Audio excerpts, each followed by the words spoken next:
책 읽는 문학관 여운입니다. 오늘 읽어드릴 작품은 기스타브 플로베르의 보바리 부인입니다. 보바리 부인은 1857년 출간 당시 유부녀의 간통을 미화해 종교적 윤리와 미풍양속을 위반했다는 이유로 큰 논란이 되기도 했습니다. 이 소설은 실제로 당시 화제거리였던 들라마르 부인 사건을 소재로 한 작품으로 출간 당시 폭발적인 인기를 얻으며 독자들로부터 호평을 받았는데요. 치밀한 묘사와 아름다운 문체가 돋보이는 이 작품은 프랑스 사실주의 문학의 효시로 평가받고 있습니다. 평범한 일상생활에 환멸을 느끼고 공상에 사로잡혀 허영과 불륜으로 자신을 파멸로 몰아넣는 한 여인의 비극적 종말을 리얼하게 묘사하고 있지요. 현실에 대한 불만으로 과대망상에 빠지다 못해 현실과 혼동하는 상태를 뜻하는 단어인 보바리즘이라는 단어가 이 작품에서 모티브를 얻어 생겨난 것이라고도 합니다. 부유한 농장주의 딸이자 아름다운 미모를 가진 엠마는 지루하고 답답한 농촌 생활에서 벗어나 화려한 귀족처럼 살고 싶어 합니다. 어느 날 집으로 왕진을 온 의사 샤를 보바리는 엠마의 미모의 마음을 빼앗겨 그녀와 결혼하기에 이르는데요. 하지만 평범한 시골 의사에 지나지 않는 샤를의 모습에 엠마는 권태를 느끼고 이를 염려한 샤를은 다른 지역으로 이사하게 됩니다. 그곳에서 엠마는 법률가의 서기인 레옹을 만나 호감을 느끼고 마음을 주지만 사랑을 고백하기도 전에 레옹은 파리 유학을 떠나게 되고 이후 다시 권태로운 일상으로 돌아온 엠마에게 호색한 로돌프가 접근하면서 이야기는 전개됩니다. 제가 오늘 낭독해드릴 부분은 샤를과의 결혼 생활에 권태를 느끼는 가운데 호화로운 귀족 파티에 초대되어 허영에 휩싸이기 시작하는 엠마의 모습이 묘사되고 있는 부분입니다. 보바리 부인, 한번 같이 읽어보실까요? 구독과 좋아요는 사랑입니다.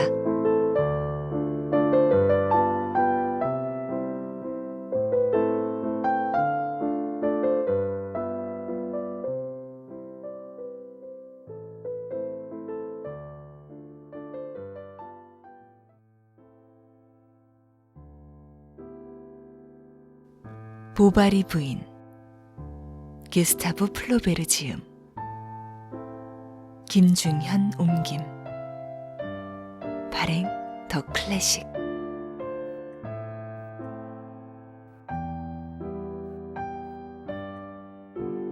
샤를이 맨 처음 베르토에 왔을 때 그녀는 자기가 깊은 환멸에 빠져 있다고 생각했기에 더 이상 배울 것도 느껴야 할 것도 없었다.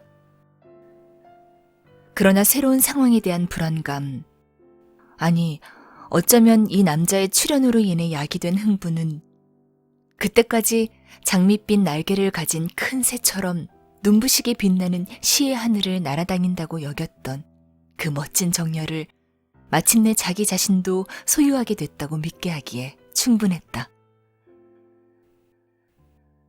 그렇지만 엠마는 지금 자기가 살고 있는 이 고요한 삶이 그녀가 꿈꾸었던 행복이라고는 생각할 수 없었다. 그래도 엠마는 바로 이런 생활이 자신의 생애에서 가장 행복한 나날들이고 흔히들 말하는 미럴이라고 종종 생각하곤 했다. 미럴의 감미로움을 맛보기 위해서는 은은한 지명을 가진 지방들로 가서 보다 더 달콤한 게으름을 맛보며 신혼의 나날을 보낼 필요가 있었다. 푸른색 비단 차양을 친 역마차를 타고 염소들의 방울소리, 둔탁한 폭포소리와 함께 되풀이되는 마부의 노랫소리를 들으면서 산속의 가파른 길을 천천히 오른다. 해가 저물어가면 굽이진 바닷가에서 레몬나무의 향기를 들이마신다. 그리고 저녁에는 별장의 테라스에서 단 둘이서 손을 맞잡고 앞날을 계획하며 별을 바라본다. 다른 곳에서는 잘 자라지 않는 어떤 토양 고유의 식물이 있는 것처럼 이 지상에는 반드시 행복을 생산해내는 어떤 곳들이 존재한다고 그녀는 믿었다. 어째서 그녀는 옷자락이 길게 늘어진 검은색 비로드 연미복을 입고 부드러운 장화에 뾰족 모자를 쓰고 소매 장식을 단 남편과 함께 스위스의 작은 별장 발코니에 팔꿈치를 괴거나 스코틀랜드의 우아한 전원주택에서 자기의 슬픔을 달랠 수가 없단 말인가. 아마도 그녀는 이 모든 속내를 누군가에게 털어놓고 싶었을 것이다. 그러나 구름처럼 쉽게 형상이 바뀌고 바람처럼 회오리치는 이 종잡을 수 없는 불안을 어떻게 말할 것인가. 결국 그녀는 표현할 말을 찾지 못했고 기회도 대담함도 없었다. 그렇지만 만일 샤를이 듣고 싶어 했더라면, 만일 샤를이 짐작만이라도 해주었더라면, 만일 샤를의 눈길이 단 한 번만이라도 그녀의 그런 생각을 맞이하러 달려갔더라면, 마치 손만 갖다 대도 과수장에서 수확물들이 떨어지듯 그녀의 마음속에서 많은 이야기들이 우수수 쏟아져 나왔을 것이다. 그러나 그들 사이의 친밀함이 더해감에 따라 내면의 분리가 일어나면서 그녀는 남편에게서 멀어져 갔다. 샤를의 대화는 마치 길가의 보도처럼 재미없는 것이었으며 누구나 하는 뻔한 생각들이 평상복 차림으로 줄지어 지나가기만 할 뿐 감동도 웃음도 몽상도 불러일으키지 못했다. 그는 로앙에 사는 동안 파리에서 온 배우들을 보러 극장에 가고 싶었던 적이 한 번도 없었다고 말했다. 그는 수영을 할 줄도 검을 사용할 줄도 권총을 쏠 줄도 몰랐고 어느 날 그녀가 소설에서 읽었던 승마 용어에 대해 물었을 때 그것을 설명해 주지도 못했다. 반대로 남자란 모든 것을 알아야 하고 여러 활동 분야에서 뛰어나야 하고 열정의 힘과 세련된 삶과 모든 신비로움에 대해 가르쳐 주어야 하지 않았던가.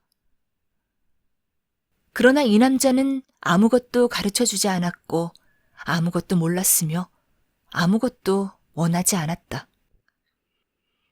그는 그녀가 행복하다고 믿고 있었다. 그러나 그녀는 너무도 잘 자리 잡힌 그 평온과 그것이 주는 답답함과 자신이 그에게 안겨주는 행복까지 원망하고 있었다. 엠마는 가끔 그림을 그리곤 했다. 그러면 그녀 곁에 서서 그녀가 자기 작품을 더 잘 보기 위해서 눈을 가늘게 뜨거나 엄지손가락 위에 있는 빵 조각을 동그랗게 굴리면서 도화지 위로 몸을 숙이는 그녀를 바라보는 것이 샤를에게는 큰 즐거움이었다. 피아노를 칠 때에도 그녀의 손가락이 건반 위에서 빨리 움직일수록 그는 더욱 감탄했다. 그녀는 침착하게 건반을 두드렸고 아래음부터 높은 음까지 쉬지 않고 건반 전체를 거침없이 누볐다. 이렇게 거칠게 두들겨 댐으로써 줄이 늘어져 음이 흔들리는 그 낡은 악기는 창문이 열려있을 경우 마을 끝까지 소리가 들렸고 맨머리에 실내화를 신고 큰 길을 지나가던 집달리의 서기가 종종 멈춰서서는 손에 서류를 든 채 귀를 기울이곤 했다. 한편 엠마는 가정도 곧잘 꾸려나갔다. 그녀는 청구서 느낌이 들지 않게 쓴 우아한 편지 속에 왕진료 계산서를 동봉해 환자들에게 보내곤 했다. 일요일에 부부가 이웃과 저녁 식사를 할 때면 그는 멋을 부린 음식들을 내놓았고 포도나무 잎사귀에 서양 자두를 피라미드 모양으로 쌓아놓는데도 능숙했고 잼통을 접시에 뒤집어 놓고 사용하기도 했다. 심지어 그녀는 식후에 입가시는 물그릇을 사야겠다는 말을 하기도 했다. 이런 모든 일들은 사람들에게 보바리에 대한 큰 존경심을 갖게 해주었다. 샤를은 그러한 아내를 얻었다는 사실로 자기 자신을 한층 더 중시하게 되었다. 그는 아내가 연필로 그린 작은 스케치 2점을 아주 큰 액자에 넣어 기다란 녹색 끈으로 벽에 걸어놓고는 자랑 삼아 보여주곤 했다. 미사를 보고 돌아올 때면 사람들은 자수를 놓은 예쁜 실내화를 신고 문 앞에 서 있는 그를 보곤 했다. 샤를은 밤 10시나 때로는 자정에 돌아오기도 했다. 그럴 때면 그는 먹을 것을 달라고 했는데 하녀가 잠들었기 때문에 식사를 차려주는 것은 엠마였다. 그는 좀 더 편하게 저녁 식사를 하기 위해 프로코트를 벗었다. 그는 자기가 만났던 모든 사람들, 왕증 같던 마을, 써준 처방전들에 대해 차례대로 말을 했고 자신에 대해 만족해하면서 남은 쇠고기 스튜를 다 먹어치운 다음 치즈 껍질을 벗기고 사과 하나를 와작와작 씹어 먹은 다음 물병을 비웠다. 그러고 나서는 침대로 가 반드시 누워 코를 고는 것이었다. 오랫동안 잠자리 모자를 쓰는데 버릇이 들어있었기에 머리에 쓴 머릿수건이 귀에 얌전히 붙어있지 않았다. 그래서 아침이면 엉망진창인 머리카락이 얼굴 위로 늘어져 있었고 밤에 끈이 풀어진 베개 속에서 솜털이 삐져나와 그 위에 하얗게 붙어 있었다. 그는 항상 튼튼한 장화를 신고 있었는데 2개의 두꺼운 주름이 발목의 복사뼈 쪽으로 비스듬히 돌아가 있었고 발잔등 외의 나머지 부분은 마치 나무로 된 발이 시는 것처럼 팽팽한 채 일직선으로 되어 있었다. 그는 그게 시골에서 지내는 데는 충분하다고 말하곤 했다. 어머니는 그런 절약에 대해 그를 칭찬하곤 했다. 그녀는 자기 집에 세찬 돌풍이 약간이라도 불어오면 예전처럼 아들을 보러 오곤 했던 것이다. 그렇지만 보바리의 어머니는 며느리에 대해 선입관을 가지고 있었다. 며느리에게서 그들의 처지에 비해 너무 고상한 부류의 면모를 발견했던 것이다. 장작이나 설탕, 양초가 대옥에서처럼 금세 사라져버렸고 부엌에서 타고 있는 숯불은 25접시의 요리를 해도 남을 것 같았다. 그녀는 장롱의 옷들을 정리해주기도 하고 정육점에서 고기가 배달돼 오면 꼼꼼히 살펴보라고 가르쳐주기도 했다. 엠마는 그러한 가르침을 받았고 시어머니는 그런 가르침을 아끼지 않았다. 얘야와 어머님이라는 말이 하루 종일 고부간에 오고 갔지만 그때마다 입술은 가볍게 떨렸고 부드러운 말투와 달리 목소리는 화가 나 있었다. 디비크 부인이 며느리였을 때는 이 노부인은 아들에게서 자기가 며느리보다 더 사랑을 받고 있다고 느꼈었다. 그러나 지금은 엠마에 대한 샤를의 사랑이 자신의 애정에 대한 변절처럼 보이기도 하고 자기 것이었던 것에 대한 침범처럼 보이기도 했다. 그래서 그녀는 마치 파산한 사람이 자신의 옛집의 식탁에 앉아있는 사람들을 창 유리를 통해 바라보듯이 우울한 침묵으로 아들의 행복을 지켜보았다. 그녀는 자신이 겪었던 희생과 고통을 추억 삼아 아들에게 환기시켰고 그것을 엠마의 소홀하고 대면스러운 태도와 비교해 보면서 그렇게까지 외골수로 그녀를 숭배하듯 하는 것은 분별 있지 못한 행동이라고 결론을 내렸다. 샤를은 어떻게 답변해야 할지 몰랐다. 그는 어머니를 존경했고 아내를 한없이 사랑하고 있었다. 그는 어머니의 판단이 틀림없이 옳다고 생각하면서도 아내도 나무랄 데가 없다고 여겼다. 어머니가 떠나고 나자 샤를은 어머니에게서 들은 잔소리들 가운데 가장 가벼운 것 한두 가지를 머뭇거리는 말투로 용기 내어 말했다. 그러자 엠마는 그가 잘못 생각하고 있다는 것을 한마디로 증명해 보이고는 가서 환자나 치료하라며 쫓아내버렸다.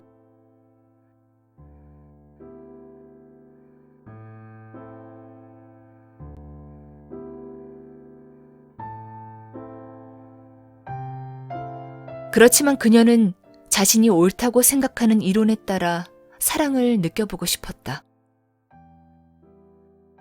달밤의 뜰에서 자신이 외우고 있는 모든 열정적인 시구를 읊었고 한숨을 쉬으면서 우수어린 아다지오들을 그에게 불러주곤 했다. 그러나 곧이어 자신이 전과 다름없이 냉정하다고 느꼈고 게다가 샤를도 자기를 더 이상 사랑하지도 감동을 받는 것 같지도 않았다. 이렇게 남편의 가슴에 보싯돌로 불을 일으켜보려 했지만 불꽃이 일지 않자 게다가 의례적인 형태로 나타나지 않는 것이면 아무것도 믿지 못하고 자신이 경험해보지 않은 것이면 이해도 하지 못하는 그녀는 샤를의 열정에서 그동안 좀 과도하다고 느껴졌던 측면이 사라져 버렸다고 쉽게 믿어버렸다. 감정의 토로는 규칙적인 것이 되어버려 일정한 시간에만 키스를 했다. 그것은 여러 가지 습관들 중 하나였는데 이를테면 단조로운 저녁 식사 후에 나오는 디저트 같은 것이었다. 보바리 씨가 폐렴을 치료해준 한 사냥터지기가 보바리 부인에게 이탈리아산 그레이하운드 새끼 한 마리를 갖다 주었는데 그녀는 그것을 데리고 산책을 다녔다.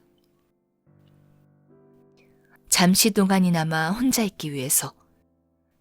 그리고 또 늘 같은 뜰과 먼지 있는 큰 길을 더 이상 보고 싶지 않아서 그녀는 이따금 외출을 하곤 했던 것이다. 엠마는 들 쪽으로 담장 모퉁이에 버려진 정자 가까이에 있는 반빌의 너도밤나무 숲까지 가곤 했다.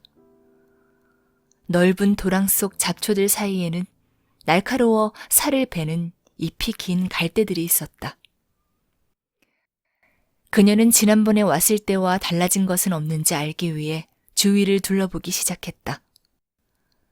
디기탈리스, 향꽃나무, 큰 돌들을 둘러싸고 있는 쇠기풀 다발들, 세 개의 창문을 따라 마치 판 모양으로 돋아나 있는 이끼도 그 자리에 변함없이 놓여 있었다. 늘 닫혀있는 창의 덧문은 녹슨 쇠 빗장 위에 떨어질 듯 걸려 있었다. 들판을 빙빙 돌기도 하고 노랑나비를 낑낑대며 따라가기도 하고 밀밭 개 양귀비들을 물어뜯으면서 뽀적뒤지를 사냥하기도 하는 강아지처럼 그녀의 생각은 처음에는 목표도 없이 되는 대로 방황하고 있었다. 그러다가 조금씩 생각들이 한 곳으로 쏠리기 시작했는데 그녀는 잔디 위에 앉아 작은 양상 끝으로 잔디를 꼭꼭 찌르며 마음속으로 되뇌었다. 내가 왜 결혼을 했지? 그녀는 우연히 다른 조합으로 딴 남자를 만날 수는 없었을까를 자문했다. 그러고는 그 일어나지 않은 사건들, 그 달라졌을 삶, 알지 못하는 그 남편의 모습을 상상해 보려고 했었다. 실제로 누가 됐든 저 남자는 닮지 않았을 것이다. 그는 미남이고 재치 있고 기품이 있으며 매력적이었을 것이다. 그는 틀림없이 옛 수녀원 친구들이 결혼했던 그 남자들 같았을 것이다. 그 친구들은 지금쯤 어떻게 되었을까? 도회지 거리의 소음과 극장의 웅성거림과 무도회장의 눈부신 광채 속에서 가슴이 부풀고 관능이 활짝 피어나는 생활을 했을 거야. 그러나 그녀의 삶은 마치 빛들이 창이 북쪽으로 나 있는 다락방처럼 차가웠고 소리 없는 거미와도 같은 권태는 어둠 속에서 그녀의 마음 구석구석에 집을 짓고 있었다. 엠마는 학창시절의 시상식을 회상해 보았다. 그녀는 조그만 관을 받기 위해 연단으로 올라갔다. 세 갈래로 따 느린 머리, 흰 드레스에 발등이 드러난 푸르네일 천의 신발을 신은 그녀는 예뻤고 자리에 다시 돌아올 때 신사들이 몸을 숙여 축하해 주었다. 마당은 마차들로 가득 차 있었고 마차 문 너머로 그녀에게 작별 인사를 했고 음악 선생님은 바이올린 케이스를 들고 지나가면서 인사를 해주었다. 그 모든 것이 얼마나 먼 옛일이 되어버렸는가. 얼마나 먼 일이 되어버렸는가. 엠마는 잘리를 불러 무릎 사이에 앉히고는 갸름하고 긴 머리를 쓰다듬으면서 말했다. 자, 내 주인에게 키스를 해주렴. 내겐 슬픈 일이 없겠지. 천천히 하품을 하는 그 날씬한 개의 우수에 찬 표정을 바라보자 그녀는 불쌍한 생각이 들어 그것을 자신과 비교해 보면서 마치 애통해하는 누군가를 위로하듯 아주 큰 소리로 개에게 말을 걸었다. 이따금 돌풍과 산들바람이 바다에서 불어와 코지방의 고원 전체를 일거에 휩쓸고 지나가면서 들녘 멀리까지 염분을 머금은 서늘함을 느끼게 해주었다. 땅에 닿을 듯 등심초들이 바람에 휩쓸리면서 휙휙 소리를 내고 너도 밤나무 잎들이 빠르게 떨리면서 살랑대는 소리를 내는가 하면 나무 끝의 가지들은 끊임없이 흔들거리면서 계속해서 싱싱 소리를 내고 있었다. 엠마는 어깨의 쇼를 바짝 조여 묶고 일어섰다. 한 길에서는 나뭇잎에 반사된 초록색 햇빛이 그녀의 발밑에 부드러운 소리를 내며 밟히는 낮게 깔린 이끼를 비추고 있었다. 해가 지고 있었다. 하늘은 나뭇가지들 사이로 붉게 빛나고 있었고 일직선으로 심어놓은 가로수의 똑같은 모양의 줄기들은 황금빛 바탕에 또렷이 드러나는 갈색 주랑 같았다. 뭔가 두려움에 사로잡히자 그녀는 잘리를 불러 큰 길을 따라 서둘러 토트로 돌아와 안락 의자에 털썩 주저앉았고 저녁 내내 말을 하지 않았다. 그러나 9월이 끝나갈 무렵 그녀의 삶에 특별한 어떤 일이 우연히 일어나게 되었다. 보비의 사리에 있는 당데르빌리의 후작댁에 초대를 받았던 것이다. 복고 왕정기에 국무경을 지냈던 후작은 정계 복귀를 위해 힘쓰고 있었는데 오래전부터 하원에 출마하려고 준비하고 있었다. 그는 겨울에는 아주 많은 장작을 나누어 주었고 자기 군에 도로를 놓아달라고 도의회에 아주 적극적으로 요구하고 있었다. 몹시 더울 때 입에 난 종기를 샤르리 파침으로 적절히 골문대를 째서 마치 기적처럼 치료해 주었다.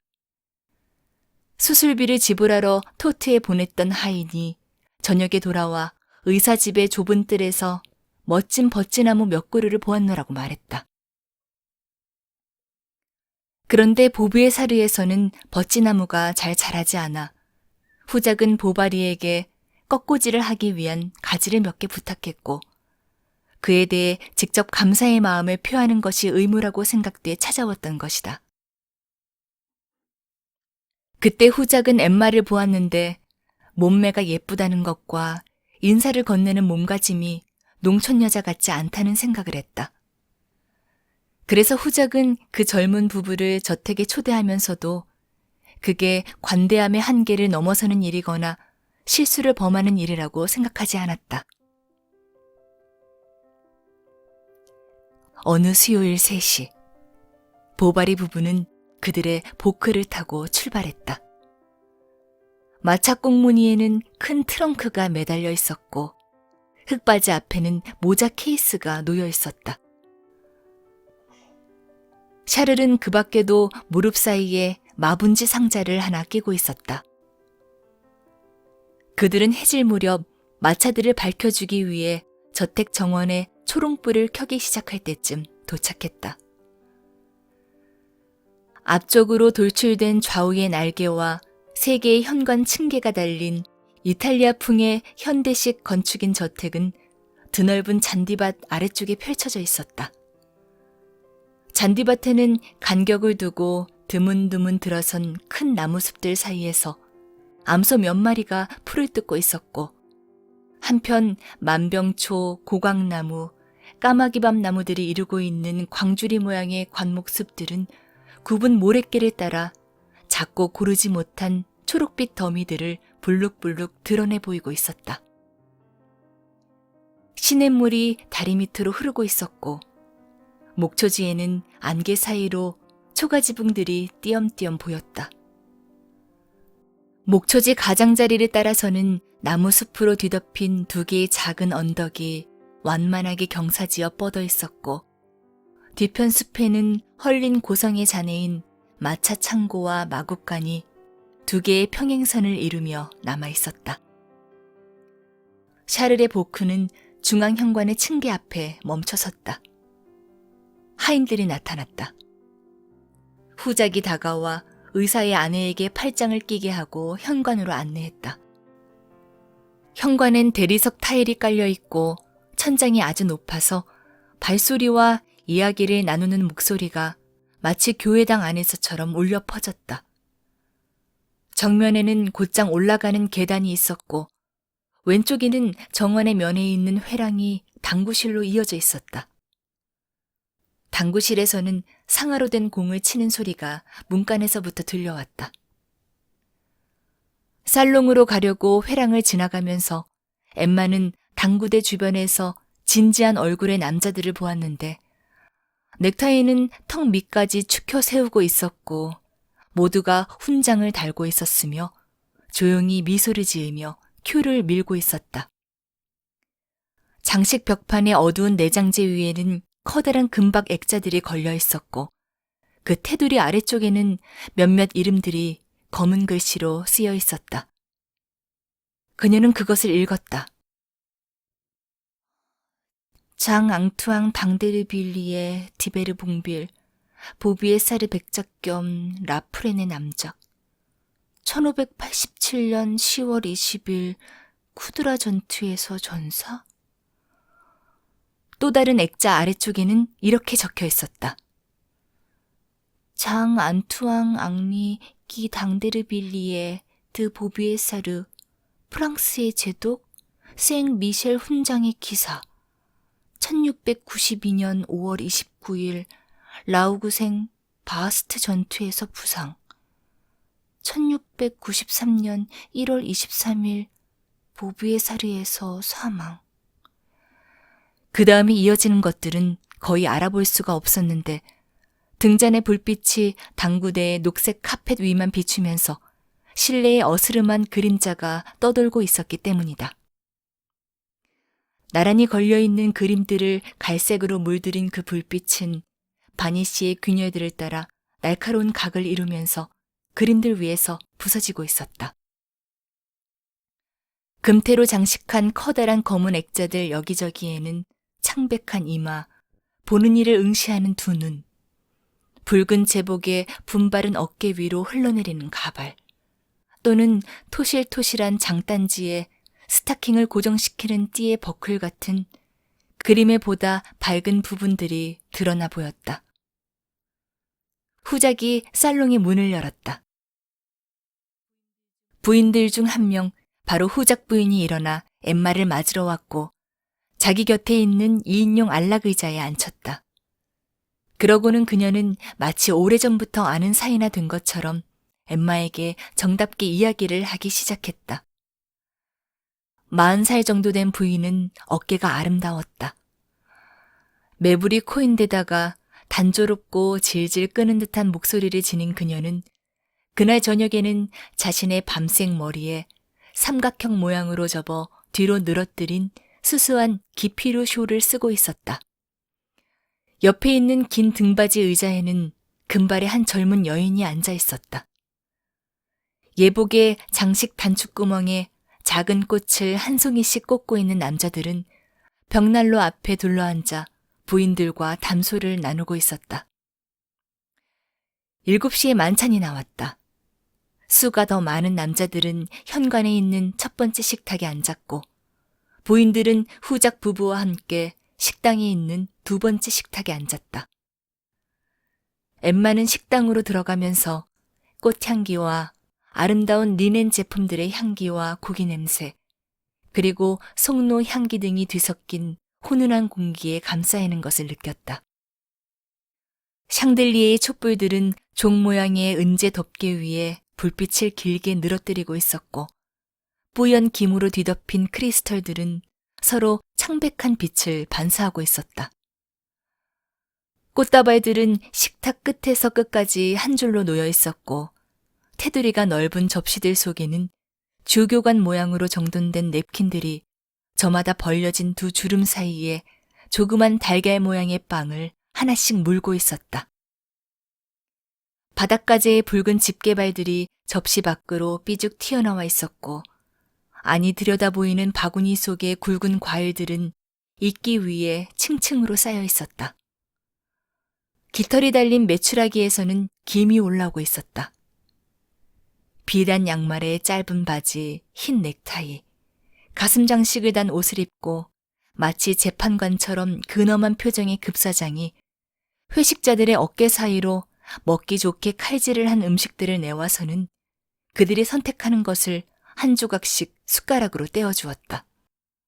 구리로 된 장식 테두리를 붙인 큰 자개난로 위에는 턱까지 옷을 두른 여인상이 꼼짝도 하지 않고 사람들로 가득 찬 방을 응시하고 있었다. 보바리 부인은 여러 부인이 장갑을 유리잔 속에 넣어놓지 않은 것을 눈여겨보았다. 그런데 식탁 끝 상석에 그 모든 부인들 사이에서 냅킨을 어린애처럼 목 뒤에 동여매고 음식이 가득 든 접시에 몸을 구부린 채 소스를 흘리며 혼자 식사를 하고 있는 노인이 보였다. 눈에는 핏발이 서 있었고 짧게 딴 머리에는 검은 리본이 감겨 있었다. 그는 후작의 장인으로 콩플랑 후작댁에서 보드레이오 수렵대회를 열던 시절에는 아르투아 백작으로부터 총애를 받았고, 소문에 따르면 쿠아니 씨와 드 로쟁 씨 중간에 끼어 있었던 마리 앙뚜아네트 왕비의 한때 애인이기도 했던 라베르디에르 노공작이라는 사람이었다.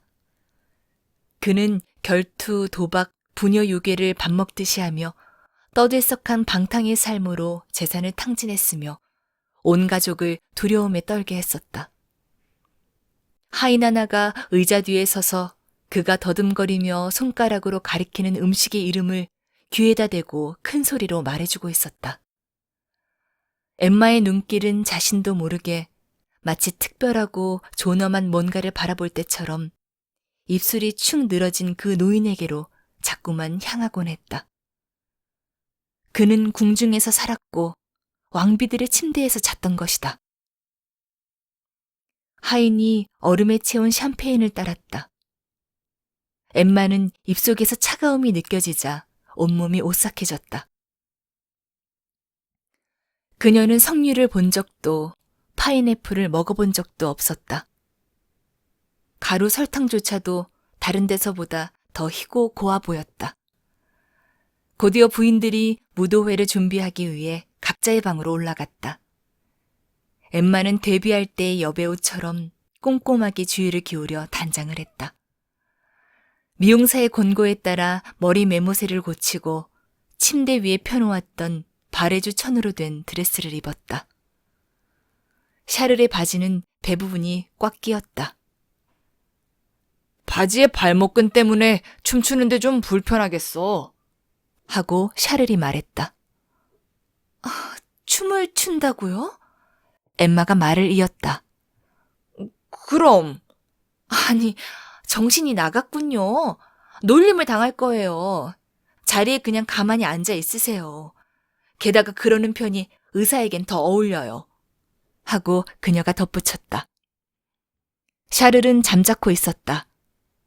그는 엠마가 옷을 다 입기를 기다리면서 방 안을 서성거렸다. 그는 두 개의 촛대 사이에 놓인 거울 속에 비친 그녀를 뒤에서 바라보고 있었다. 엠마의 검은 눈은 더 까맣게 보였다. 부드럽게 불룩해진 양쪽 머리타래가 귀 쪽으로 가면서 푸르게 빛나고 있었다. 틀어올린 머리에 꽂은 한 송이 장미의 잎사귀 끝에는 일부러 뿌린 물방울이 흔들리고 있었다. 그녀는 푸른 잎이 섞인 방울술같이 작은 꽃이 피는 장미꽃 묶음 3개로 장식된 연한 사프란빛 드레스를 입고 있었다. 샤를은 엠마의 어깨에 키스를 하러 다가왔다. 이러지 마세요. 옷이 구겨지겠어요. 하고 그녀가 말했다. 바이올린의 간주곡과 호른 소리가 들려왔다.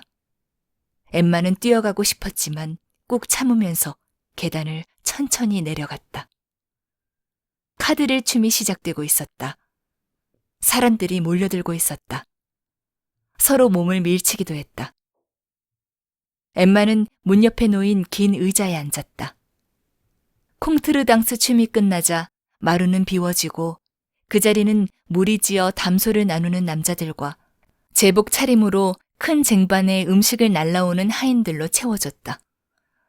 부인들이 줄지어 앉아있는 곳에서는 그림 부채들이 흔들리고 있었고 꽃다발들이 미소 짓고 있는 얼굴들을 반쯤 가리고 있었으며 금빛 마개가 달린 향수병들이 반쯤 펴진 손 안에서 돌려지고 있었다. 손톱 모양이 잘 드러나 보이도록 손에 꼭 낀 흰 장갑이 손목의 살을 조이고 있었다. 레이스 장식과 다이아몬드 브로치와 메달이 달린 팔찌가 브라우스 위에서 흔들거리고 가슴에서 반짝거리고 드러낸 팔에서 살랑대는 소리를 내기도 했다. 이마에 딱 붙이고 목덜미에서 살짝 꼬부린 머리카락에는 물망초, 제스민, 석류꽃, 보리이삭, 수레국화 등이 왕관 아니면 꽃송이나 가지 모양 그대로 꽂혀 있었다. 찌푸린 얼굴을 하고 평온하게 앉아있는 몇몇 노부인들은 터번 모양의 붉은색 부인용 모자를 쓰고 있었다. 엠마는 남자 파트너가 그녀의 손가락 끝을 잡고 춤추는 대열에 끼어 바이올린 연주가 시작되기를 기다리고 있을 때 가슴이 조금 두근거렸다. 그러나 곧 흥분이 거쳤다. 오케스트라의 리듬에 몸을 좌우로 흔들고 가볍게 목을 움직이면서 그녀는 미끄러지듯 앞으로 나아갔다. 이따금 다른 악기들이 연주를 멈추고 바이올린만이 홀로 연주될 때는 그 소리에 어떤 경쾌함에 입가에 미소가 떠올랐다.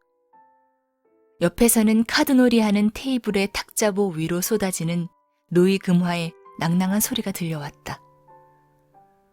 모든 악기가 일제히 다시 연주를 시작했고 낭낭한 코넷 소리가 울려 퍼졌다.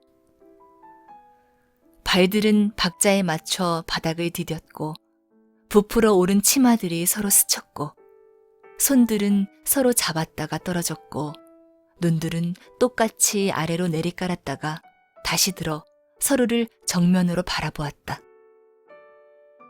춤추는 사람들 사이에 흩어져 있기도 하고 문 입구에 서서 담소를 나누기도 하는 25에서 40에 이르는 몇몇 남자들은 나이와 옷차림과 용모가 다르긴 했지만 서로 유사한 점이 있어서 다른 사람들과 구별이 되었다. 보다 잘 지어 입은 그들의 예복은 더 부드러운 옷감으로 만든 것 같았고 관자놀이 쪽으로 컬을 살려 내려뜨린 머리는 고급 포마드를 발라 윤기가 흘렀다. 그들은 부자들의 안색을 지니고 있었는데 그것은 도자기의 창백한 빛깔, 세틴의 물결 무늬, 아름다운 가구들의 광택에 의해 더욱 돋보였고 신중한 식이요법으로 그 하얀 얼굴을 건강하게 유지했다. 그들의 목은 낮게 맨 넥타이 위에서 편안하게 움직였고 긴 구레나룻은 접혀진 칼라 위까지 길게 자라 있었다. 그들은 그윽한 향수의 향기를 풍기며 이니셜을 크게 수놓은 손수건으로 입을 닦곤 했다. 늙어가기 시작한 사람들에게서는 젊은 기분이 느껴졌고 반면 젊은이들의 얼굴에서는 어떤 원숙함이 드리워져 있었다. 그들의 무관심한 눈빛에는 나날이 정념을 만족시키는 데서 오는 평온이 감돌고 있었다.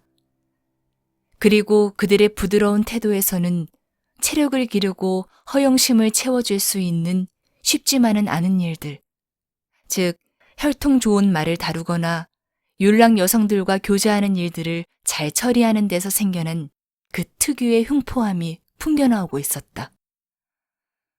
엠마에게서 3발자국 정도 떨어진 곳에 푸른 예복을 입은 한 신사가 진주 장신구로 치장을 한 창백한 젊은 여인과 이탈리아에 관해 이야기를 나누고 있었다. 그들은 성 베드로 성당의 거대한 기둥들과 티볼리시, 베수비오 화산, 카스텔라마레 항구, 카시노 산책로, 제노바의 장미, 달빛 아래의 콜로세움 원형극장을 찬양했다. 엠마는 다른 한 귀로는 자신이 모르는 말들로 가득 찬 그 대화를 엿듣고 있었다. 그 전주에 영국에서 아라벨량과 로밀리스를 몰아 도랑을 건너뛰어 2000루이를 번 한 젊은 남자 주위에 사람들이 모여 있었다. 어떤 사람은 살이 찐 자신의 경주마들에 대해 못마땅한 말들을 늘어놓았고, 또 다른 사람은 인쇄상의 실수가 자기 말의 이름에 손상을 입혔다고 투덜댔다. 무도회장의 공기는 무거웠고 램프들의 불빛은 희미해지고 있었다. 사람들은 당구실로 몰려갔다. 한 하인이 의자 위에 올라갔다가 유리창 2장을 깨뜨렸다. 유리 깨지는 소리에 보바리 부인은 고개를 돌렸는데 정원에서 격자무늬 쇠창살에 기대고 이쪽을 바라보고 있는 몇몇 농부의 얼굴이 보였다.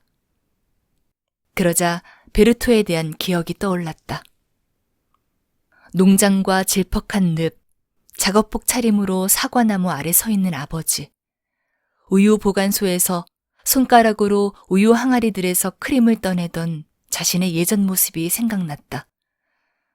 그러나 현재가 번개처럼 번쩍이자 그때까지 또렷했던 지난날의 삶이 깡그리 사라져버렸고 과거에 자신이 그렇게 살았던 게 맞는지 의심이 들 정도였다. 그녀는 거기에 있었다. 그리고 무도회장 주변에는 어둠이 모든 것들 위로 드리워져 있었다. 그때 그녀는 벗지수를 가미한 아이스크림을 먹고 있었다. 은으로 도금한 조개 껍질 모양의 그릇을 왼손에 들고 숟가락을 입에 넣은 채 지그시 눈을 감았다. 그녀 곁에 있던 한 부인이 부채를 떨어뜨렸다. 마침 춤을 추던 한 남자가 그 앞을 지나가고 있었다. 죄송하지만 제 부채 좀 주워주시겠어요? 저 소파 뒤에 떨어졌어요. 부인의 말에 남자가 몸을 굽혔다. 엠마는 그가 팔을 뻗고 있는 동안 그 젊은 부인의 손이 뭔가 세모로 접은 흰 것을 남자의 모자에 집어넣는 것을 보았다. 그 남자는 부채를 집어 정중하게 부인에게 건네주었다. 그러자 그녀는 고갯짓으로 감사를 표한 뒤 자신의 꽃다발 향기를 맡기 시작했다. 스페인산 포도주와 라인산 포도주, 비스크 수프와 아몬드즙을 넣은 수프, 트라발가르 푸딩, 젤리가 접시 속에서 흔들리고 있는 온갖 종류의 냉육들로 밤참을 푸짐히 먹은 뒤 마차들이 하나둘씩 떠나가기 시작했다. 사람들은 구석에서 모슬린 커튼을 약간 열어젖히고 마차들의 초롱불빛이 어둠 속으로 미끄러져 사라지는 것을 보고 있었다. 긴 의자들에는 사람들이 듬성듬성 앉아 있었다. 카드놀이를 하는 사람들이 아직도 몇몇 남아 있었고 악사들은 혀로 손가락 끝을 식히고 있었다. 샤를은 문에 등을 기댄 채 선잠이 들어 있었다. 새벽 3시에 코티용 춤이 시작되었다. 엠마는 왈츠를 출 줄 몰랐다. 당데르빌리의 양과 후작 부인까지도 왈츠를 추었다. 남은 손님은 저택에서 숙박할 12명 정도밖에 없었다. 그러는 동안 춤을 추고 있는 사람 중 한 명이 2번째로 보바리 부인에게 다가와 같이 춤을 추자고 권했다. 앞이 많이 터진 가슴에 꼭 맞는 조끼를 입은 그를 사람들은 친숙하게 자작이라고 불렀는데 그는 자기가 리드하면 잘 출 수 있을 거라고 그녀를 안심시켰다. 그들은 천천히 춤을 추기 시작했다. 이어 더 빨라졌다. 그들은 빙글빙글 돌면서 춤을 추었다. 램프, 가구, 장식 벽판, 마루 등 모든 것이 마치 축 위의 원판처럼 빙빙 돌았다. 문 근처를 지나갈 때면 엠마의 옷자락이 그의 바지에 스치곤 했고 다리가 서로의 다리 사이로 들어가기도 했다. 그의 눈은 그녀를 내려다보고 있었고 그녀의 눈은 그를 올려다보고 있었다. 어떤 마비 상태에 빠져 그녀는 잠시 멈추었다 다시 춤을 추기 시작했다. 자작은 보다 빠른 동작으로 그녀를 리드하면서 함께 회랑 끝으로 사라졌다. 거기에서 그녀는 숨이 차 쓰러질 것만 같아서 잠시 그의 가슴에 머리를 기대었다. 자작은 좀 더 천천히 돌면서 그녀를 제자리로 데려다 주었다. 엠마는 몸을 뒤로 젖혀 벽에 기대고는 두 손으로 눈을 가렸다. 그녀가 다시 눈을 떴을 때 살롱 한가운데 등이 없는 의자에 앉아있는 한 부인 앞에 3명의 남자가 무릎을 꿇고 있었다. 그 부인은 자작을 택했고 바이올린이 다시 연주되기 시작했다. 사람들은 그들을 바라보고 있었다. 그들은 춤을 추며 사람들 앞을 지나갔다가 다시 되돌아오곤 했다. 그 부인은 몸을 움직이지 않은 채 턱을 아래로 숙이고 있었고 자작은 한결같이 똑같은 자세로 몸을 뒤로 젖히고 팔꿈치를 둥글게 한 채 입을 앞으로 내밀고 있었다. 그 여자는 왈츠를 출 줄 알고 있었던 것이다. 그들은 오랫동안 계속 춤을 추었고 바라보던 사람들은 모두 지쳐버렸다. 사람들은 한동안 잡담을 나누었고 작별 인사를, 더 정확히 말하면 아침 인사를 나눈 뒤 잠을 자러 들어갔다. 샤를은 층계 난간을 붙들고 기다시피 몸을 끌며 올라갔는데 무릎이 몸속으로 기어 들어가는 것만 같았다. 그는 할 줄도 모르면서 5시간 동안 도박대 앞에 서서 휘스트 놀이를 지켜보며 시간을 보냈던 것이다. 그래서 마침내 장화를 벗었을 때 만족스러운 한숨을 크게 내쉬었다. 엠마는 어깨에 숄을 걸치고 창문을 연 뒤 팔꿈치를 개었다. 밤은 깜깜했다. 비가 몇 방울 떨어지고 있었다. 그녀는 눈꺼풀을 서늘하게 해주는 습한 공기를 들이마셨다. 무도의 음악 소리가 아직도 귓속에서 윙윙거렸다. 얼마 후면 단념해야 할 이 호화로운 생활에 대한 환상을 연장하기 위해 그녀는 잠들지 않으려고 노력했다.